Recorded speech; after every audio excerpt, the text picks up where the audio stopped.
আল্লাহ তাআলা ফেরেশতাকে আবার বলবে একজন ইমানদার বান্দাকে দিয়ে, যে বান্দা জীবনে কোনোদিন মৃত্যু পর্যন্ত সুখ পায় নাই, দুনিয়ায় কষ্টে কষ্টে জীবন কাটাইছে, কিন্তু আল্লাহকে ছাড়ে নাই, আল্লাহর বন্দিগি ছাড়ে নাই, অভাবের সংসারে, দুঃখ কষ্ট যন্ত্রণার সংসারে নামাজ ত্যাগ করে নাই, আল্লাহকে নারাজ করে নাই, আল্লাহ পাক বলবে ফেরেশতা আমার এই ইমানদার বান্দাকে জান্নাতের চারদিকে একটু হাঁটাইয়া আনো, আর লাস্টে একটু দরজার মুখে দাঁড় করাইয়া আনবা।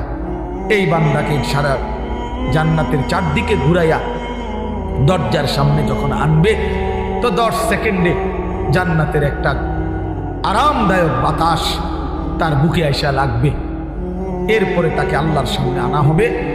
মহান আল্লাহ পাক রব্বুল আলামিন সেই বান্দাকে বলবে, আমার বান্দা, দুনিয়ার জীবনটা আমার মুমিন বান্দা বড় কষ্ট করে আসছো বান্দা, কত সুদের টাকা, ঘুষের টাকা, কত হারাম টাকার সুযোগ ছিল, কামাই করো নাই। চারপাশের ঘরে সব মানুষ টেলিভিশন দেখছে, নাচ গান দেখছে, এই চারদিকের টেলিভিশনে ভরা মহল্লার মাঝখানে তুমি একটা ছোট্ট ঘরে তোমার স্ত্রী সন্তান নিয়ে কষ্ট করেই পড়েছিলা। ছেলেটাকে টাইনা ধরছো, মেয়েটাকে ফিরাইছো, ছোট বাচ্চাটাকেও কোনোদিন টেলিভিশন, নাচ গান, হারামের মধ্যে ঢুকতে দেই নাই। আমি একবার দাউদকান্দি এক মাহফিলে গেছিলাম। এক ইমাম সাহেব, মসজিদের বয়স্ক মানুষ, উনি আমার এই জড়ায় ধরে কাঁদছিল, আমার মনে আছে।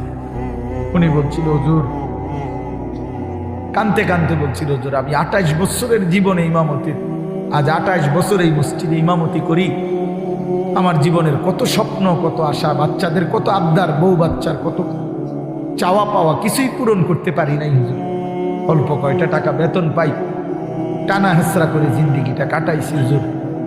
বাকি হুজুর আপনারে মহব্বত করি, আপনার কাছে আমি জানতে চাই আমার এই কষ্টের বিনিময়ে আমি আখেরাতে পাবো কিনা।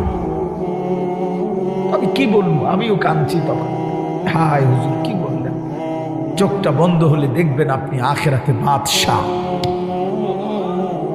ইনশাআল্লাহ আমি বললাম, আপনি দেখবেন আপনি বাদশাহ, আপনি বাদশাহ।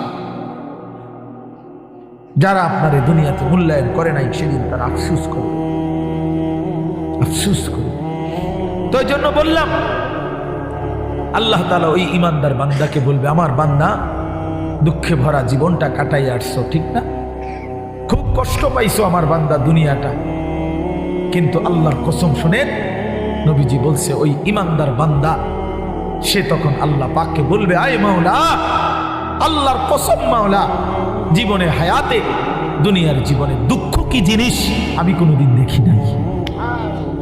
প্রিয় বন্ধু, 10 সেকেন্ডের জান্নাতের আরাম বাতাস তার 70 বছরের দুঃখ ভুলে গেছে।